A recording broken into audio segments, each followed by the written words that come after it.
ప్రభును స్తుతిస్తూ ప్రభుని ఆరాధించుకునే ఈ భాగ్యాన్ని దేవుడు మనకు దయచేసిన విధానం బట్టి ప్రభును మనం స్తుతించబద్ధులమైంటున్నాం.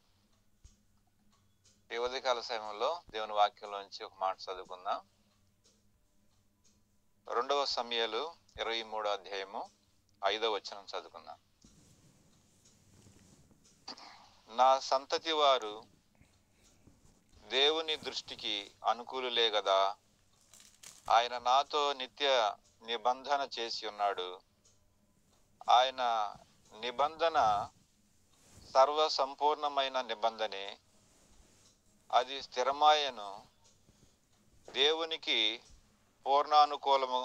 అనుకూలము అది నాకు అనుగ్రహింపబడిన రక్షణార్థమైనది. నిశ్చయముగా ఆయన దానిని నెరవేర్చును. నిశ్చయముగా ఆయన దానిని నెరవేర్చును. ఈ మాటను మనం ఈ ఉదయకాల సమయంలో మనం ధ్యానించుకుందాం.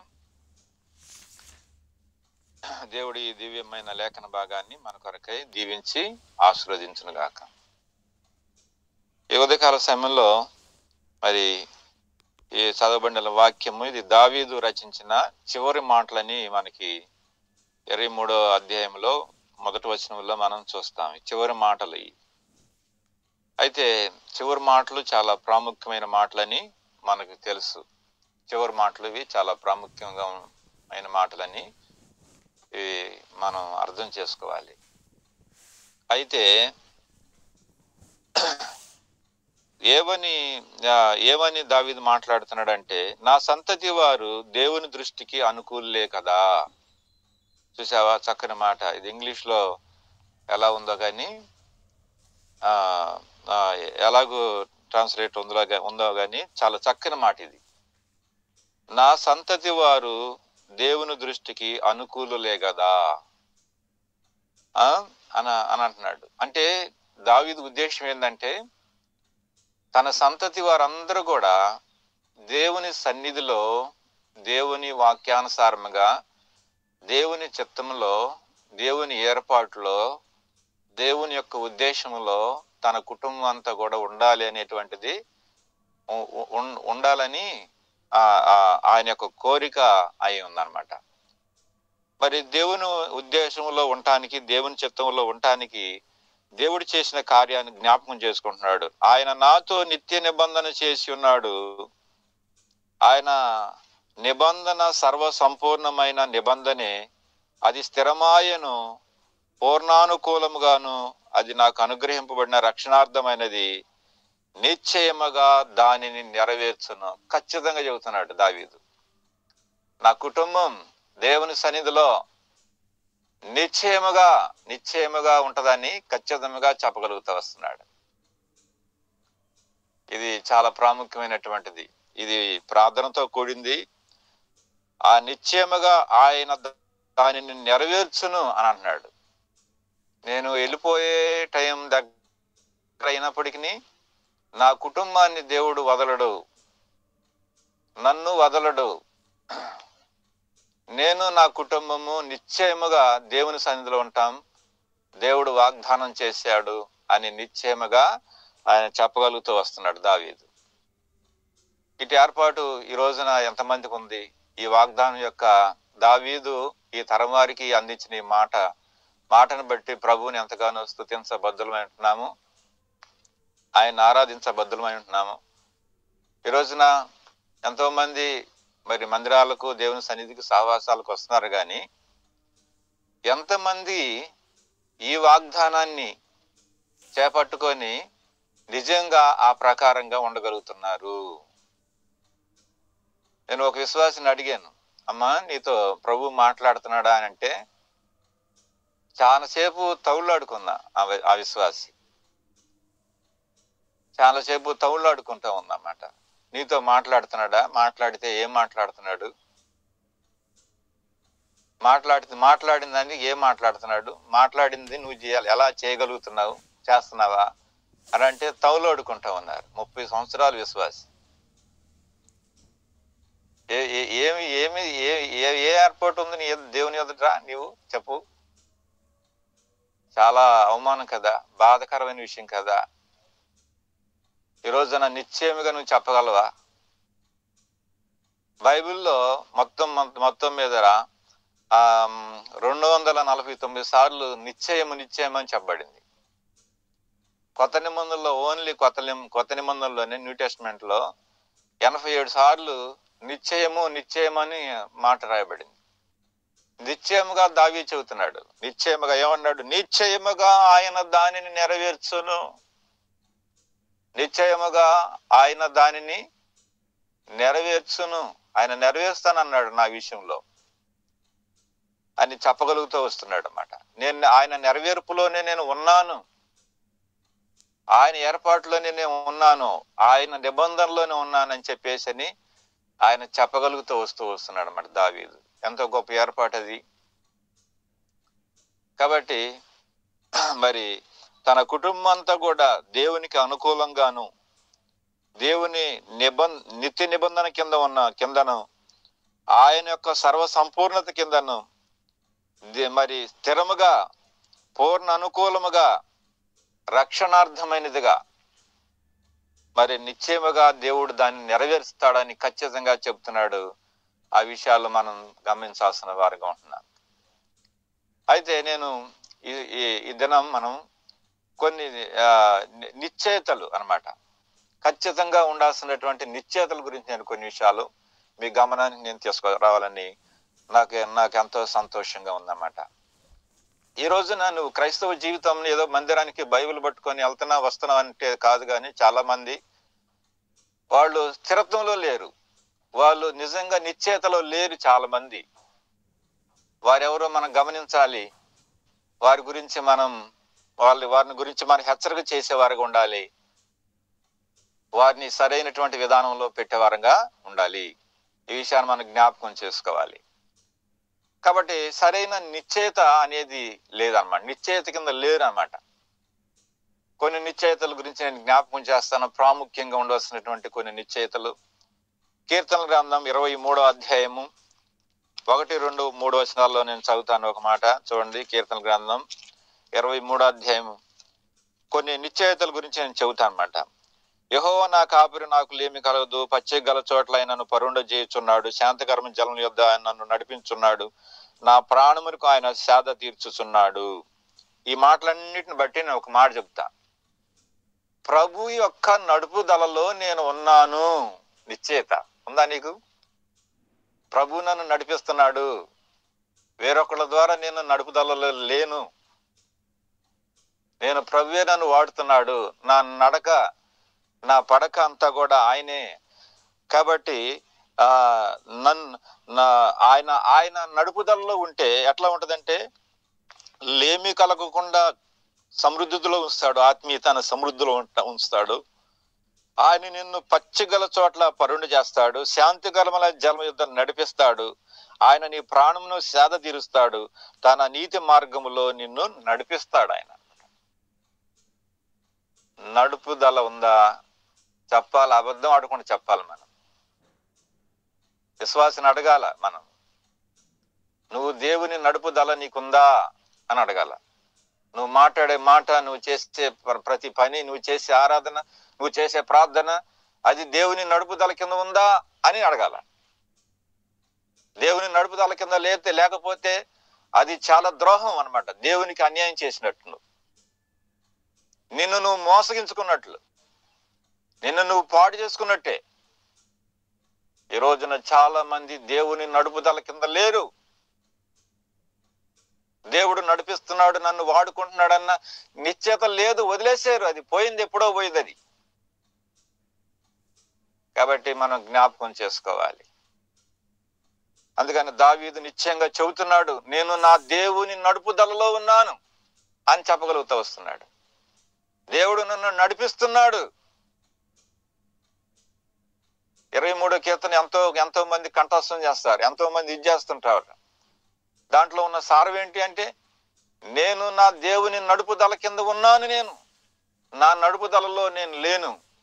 వేరొకళ్ళ ద్వారా నేను నడవట్లేదు. నేను వేరొకళ్ళు నన్ను నడపట్లేదు, నేను కేవలం నన్ను నడిపిస్తుంది నా దేవుడే అని చెప్పగలుగుతూ ఉన్నా. చెప్పగలవా నీవు ఆ మాట? అందుకనే ఇంకొక మాట కనుక మనం చూస్తే కీర్తనలు 121 అధ్యాయము, కీర్తనలు 121 4 నుంచి 7 వచనాలు చదువుదాం. 4 నుంచి 7 వచనాలు. ఇశ్రాయేలును కాపాడువాడు కొనుకుడు నిద్రపోడు, యెహోవాయే నిన్ను కాపాడువాడు. నీ కుడి ప్రక్క యెహోవా నీకు నీడగా ఉండును. పగల ఎండ దెబ్బైనను నీకు తగలదు, రాత్రి వెన్నెల దెబ్బైన నీకు తగలదు. ఏ అపాయము రాకుండా యెహోవా నిన్ను కాపాడును. ఆయన నీ ప్రాణమును కాపాడును. ఇది మొదలుకొని నిరంతరం నీ రాకపోకలు యందు యెహోవా నిన్ను కాపాడును. నా రాకపోకలలో, నా నడవడిలో నన్ను నడుపుతున్నటువంటి వాడు నన్ను కాపాడుతున్నాడు, నాకు నీడగా ఉన్నాడు, నాకు నీడగా ఉన్నాడు, అపాయం రాకుండా నన్ను కాపాడుతున్నాడు అని చెప్పగలవా నువ్వు కూడా? ఆయన నా విషయంలో నిద్రపోవటం లేదు, నా విషయంలో కాపుదల కింద ఉన్నాడు, నా విషయంలో నీడగా ఉన్నాడు, నా విషయంలో అపాయం రాకుండా నన్ను కాపాడుతున్నాడు. చూసావా నడుపుదల ఎట్ట ఉందో? ఆ మాట నువ్వు చెప్పగలవా? నేను చెప్పగలవా? ఆయన నడుపుదల కింద ఉండాలి మనం. ఆయన నడుపుదల కింద లేకపోతే దేనికి పనికిరాము. నిశ్చయం చేసుకోవాలి. మనం సావుకు తలికే నిశ్చయం చేసుకోవాలి ఆ విషయాన్ని, చచ్చిన తర్వాత కాదు.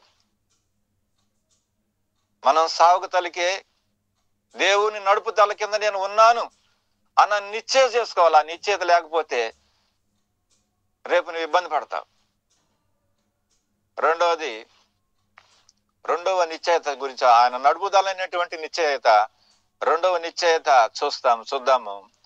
అపోస్తల కార్యములు 4వ అధ్యాయము, అపోస్తల కార్యములు 4వ అధ్యాయము 10వ వచనం చదువుదాం. అపోస్తల కార్యము 4వ అధ్యాయము 10వ వచనం. అపోస్తల కార్యము 4వ అధ్యాయం 10వ వచనం చదువుదాం. మరలా మీరందరూ ఇశ్రాయేలు ప్రజలందరూ తెలుసుకోవాల్సింది ఏమనగా, మీరు సిలువేసినట్టు మృతుల్లో నుండి దేవుడు లేపినట్టు నజరేయుడైన యేసుక్రీస్తును నామమునే వీడు స్వస్థత పొంది మీ ఎదుట నిలుచున్నాడు. ఇల్లు కట్టువారైన మీరు తృణీకరించిన రాయి ఆయనే, ఆ రాయే మూలకు తలరాయి ఆయను. మరి ఎవరి వలన రక్షణ కలగదు, ఈ నామం వల్లనే మనం రక్షణ పొందవలనని ఆకాశం కింద మనుషుల్లో ఇవ్వబడిన మరి ఏ నామంలో రక్షణ లేదని పొందలేమని అనెను. ఎవరన్నారు ఈ మాటలు? పేతురు, యోహానులు. వాళ్ళు ఏం చేశారు? ఆ కుంటి వాడిని, దేవాలయం ముందు అడుక్కు తినేవాడిని వాళ్ళు బాగు చేశారు. అయితే అందరూ ఆశ్చర్యపడ్డారు, ఎలా బాగుపడ్డాడు అని. అయితే ఎవరు వలన? యేసు క్రీస్తు వారి వలన వాడు బాగుపడ్డాడని చెప్పేసి వాళ్ళందరికీ నిశ్చయం చెప్పారన్నమాట. అంటే ఇక్కడ ఒక నిశ్చయత ఎరుగుతున్నారు. పేతురు, యోహానులో ఒక నిశ్చయత ఎరుగుతున్నారు. ఏంటి ఆ నిశ్చయత అంటే, ఆయన మార్గములలోనే రక్షణ ఉన్నది, ఇంకెవరిలో రక్షణ లేదు. రక్షణ నిశ్చయత ఇది. కాబట్టి ప్రభులోనే రక్షణ ఉంది. ఏ వ్యక్తి అయినా ప్రభులోనే బాగుపడగలడు, ప్రభులోనే స్వస్థత పడగలడు, ప్రభులోనే బాగుపడగలడు అన్నమాట. కాబట్టి దేని గురించి? రక్షణను గురించినటువంటి రక్షణ మార్గములలో మేము ఉన్నాము, అందుకనే ప్రభు ఈ కార్యం చేశాడు అన్న నిశ్చయిత వాళ్ళకు ఉందన్నమాట. పేతురు, యోహానులకి లోకానికి ప్రభుని చూపిస్తున్నారు, లోకానికి ప్రభుని చాటుతున్నారు, మాలో ఆ రక్షణ కార్యం ఉంది అని రుజువు చేసుకుంటున్నారు.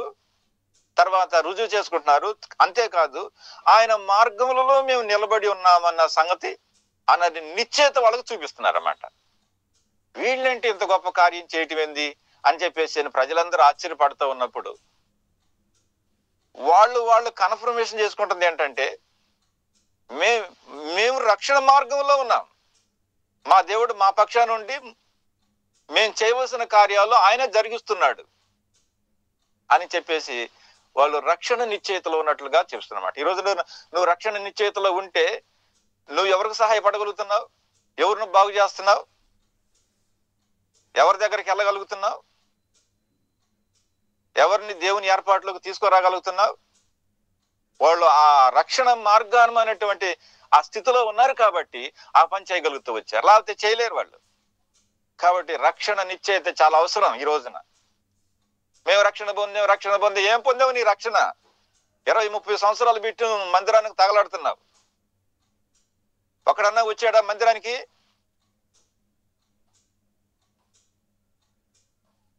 ఒక్కరు కూడా రక్షణ పొందినటువంటి లేరే. నీ మూలాన దేవుని మందిరానికి వచ్చేవారు కంటే దేవుని మందిరానికి నీ మూలాన్ని వెనకపోయేవాళ్ళు ఎంతమంది? ఈ రోజున చాలా మంది అలా ఉన్నారు. కాబట్టి అలాంటి వారి కోసం మనం ఏం చేయాలా? ప్రార్థన చేయాలి. అందుకే మనం కూడుకుంటున్నాం. రక్షణ నిశ్చయిత ఏర్పాట్లో లేరు చాలా మంది. మేము రక్షణ పొందాం, బాప్తీసం పొందాం, 20-30 సంవత్సరాల విశ్వాసులము. దేనికి?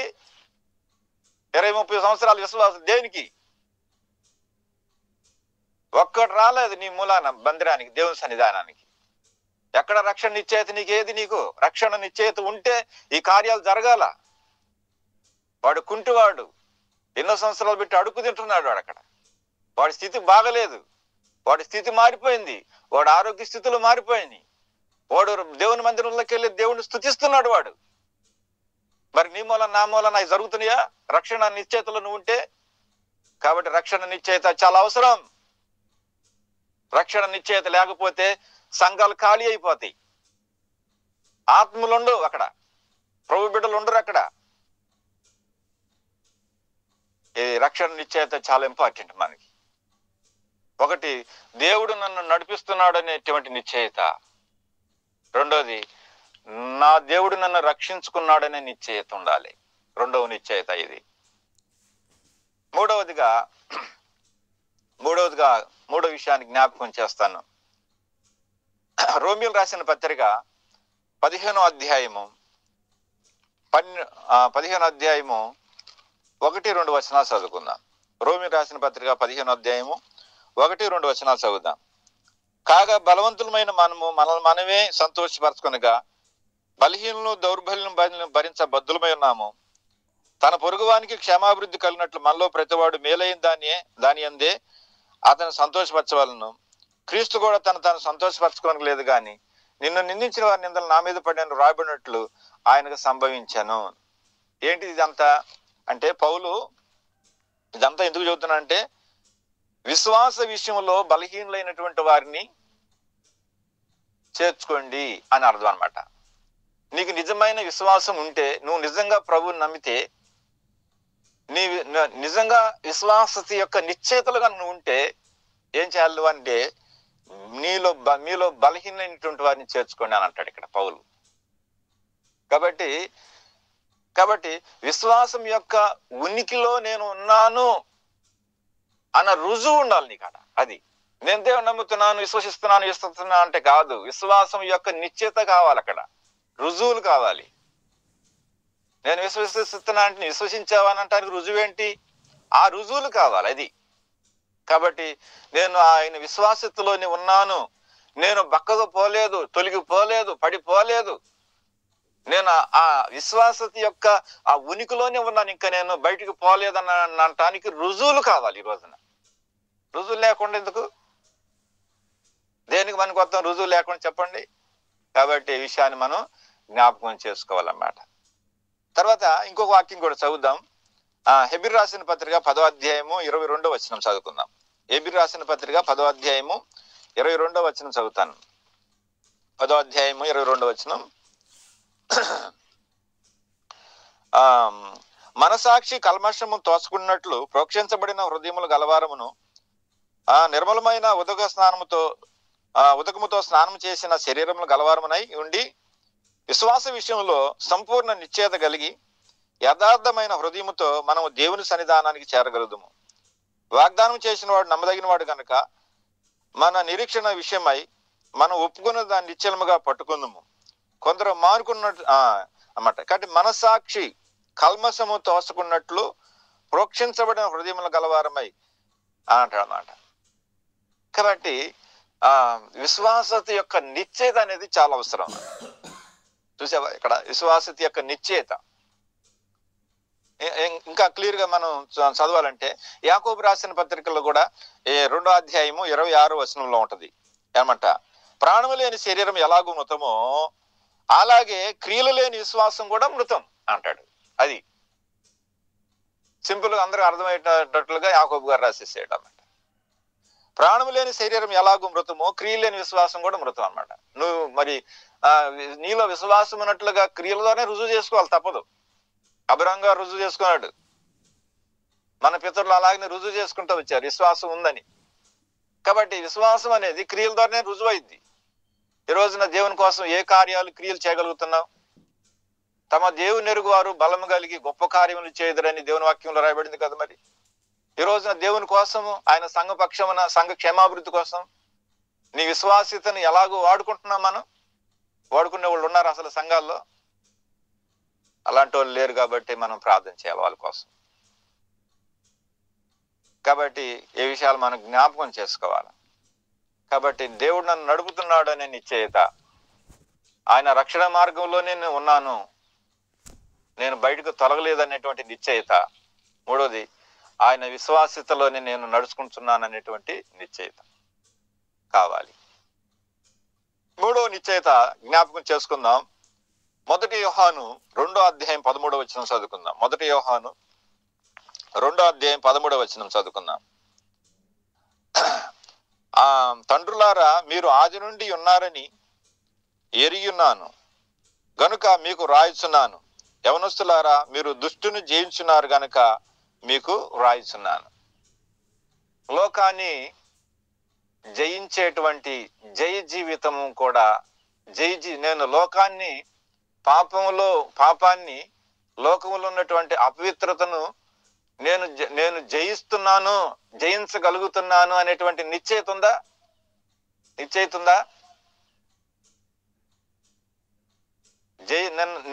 నేను లోకాన్ని ఓడించగలుగుతున్నాను, లోకంలో ఉన్న వాటిని నేను చేయగలగటం లేదని నిశ్చయిత ఉందా?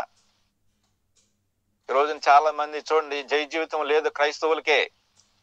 పెళ్లిళ్ళు వచ్చినప్పుడు దేవుని వాక్యానుసారంగా చేసుకునే విధానాలు లేవు. ఇంట్లో ఏదైనా ఒక మనిషి చనిపోయినప్పుడు ఎన్ని చేస్తున్నారో, ఎన్ని చేపిస్తారో వాళ్ళు పక్క నుండి. వీళ్ళు కూడా బాప్తిసం తీసుకొని నుండి కూడా అన్ని చేస్తున్నారు. 3 నెలల దాకా నిద్ర, 3 నెలల చీర, పుట్టింటికాడి చీర, పుట్టింటి నుంచి గాజులు, పుట్టింటికాడి నుంచి అన్ని సకలేకం. ఎక్కడ నువ్వు జయ జీవితం ఉంది? నీకు జయ జీవితం లేదు ఈ రోజున. దౌర్భాగ్య జీవితం. ఈ రోజున ఎంతో మంది జయ జీవితం, నేను జయ జీవితంలో జీవిస్తున్నాను అనేటువంటి నిశ్చయిత లేకపోతే నీది ఏం భక్తి? చాలా మంది ఈ రోజున అలాంటి ముసుగులోనే జీవిస్తూ ఉన్నారు. కాబట్టి వాళ్ళ కోసం మనం ప్రార్థన చేయాల్సిన వారుగా ఉంటున్నాం అన్నమాట. వాళ్ళందరి కోసం మనం ప్రార్థన చేయాల్సినటువంటి వారుగా ఉంటున్నాం. కాబట్టి జయ జీవితం లేదు. జయ జీవితం అనేది లేకుండా పోయిందనమాట. ప్రకటన గ్రంథం 21వ అధ్యాయం 7వ వచనంలో ఏముంది? ప్రకటన గ్రంథం 21వ అధ్యాయము 7వ వచనంలో, జయించువాడు వీటిని స్వతంత్రించుకొనును, నేను అతనికి దేవుడై ఉండును, అతడు నాకు కుమారుడై ఉండును. కాబట్టి జయించేవానికే మనం ఆయన బిడలంగా ఉంటాం, మనకు తండ్రిగా ఉంటాడు. ఆయన జయ జీవితం లేకపోతే ఆయన నీకు తండ్రిగా ఉండడు, ఆయన బిడలంగా మనం ఉండలేం. కాబట్టి కింద ఇచ్చాడు ఏం జయించాలో: పెరిగితనాన్ని, అవిశ్వాసాన్ని, అసహ్యతను, నరహత్యను, వ్యభిచారాన్ని, మాంత్రికత్వాన్ని, విగ్రహారాధకను, అబద్ధికత్వ తత్వాన్ని, వీటన్నిటిని జయించేవాడుగా ఉండాలని అంటాడు ప్రభు కిందకు వచ్చి. ఇంకా చాలా విషయాలు అండి లోకంలో మనం జయించాల్సినటువంటి విషయాలు. కాబట్టి మనకి జయ జీవితం లేకపోతే నిశ్చయిత నీకు ఆడించి వచ్చింది.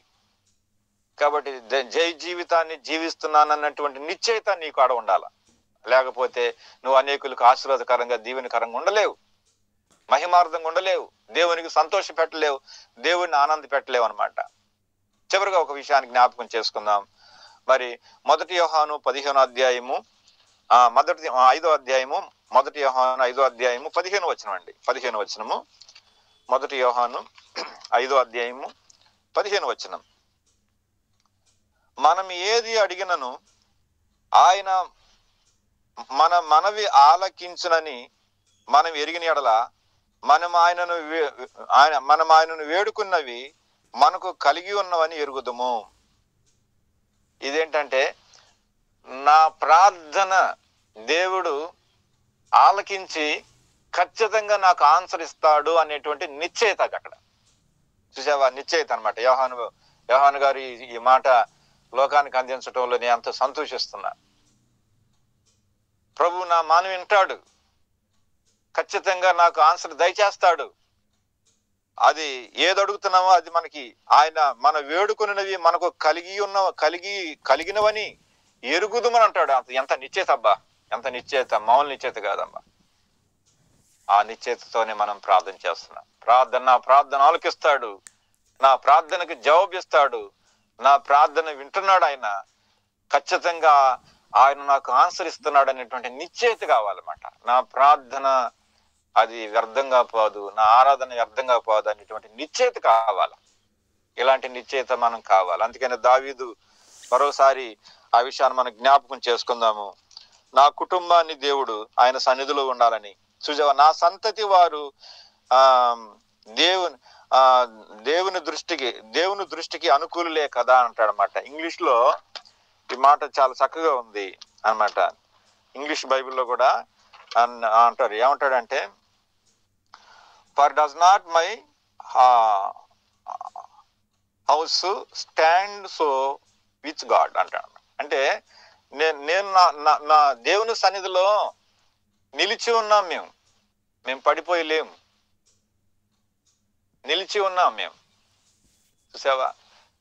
కాబట్టి ఈరోజు చాలా కుటుంబాలు లేవు, అంత నిశ్చయితలో లేవు అనమాట. దావీదు నిక్కర్సుగా చెబుతున్నాడు, మన జీవితంలో కూడా ఇట్లా నిక్కర్స కలిగి రానున్న ఈ చక్కని సుదీర్ఘమైన భవిష్యత్తులో దేవుడు దివ్యంగా నన్ను వాడుకున్నగాక, అనేకులను అలాగ సిద్ధపరచునుగాక. ప్రైజ్ ది లార్డ్ అందరికీ. Praise the lord.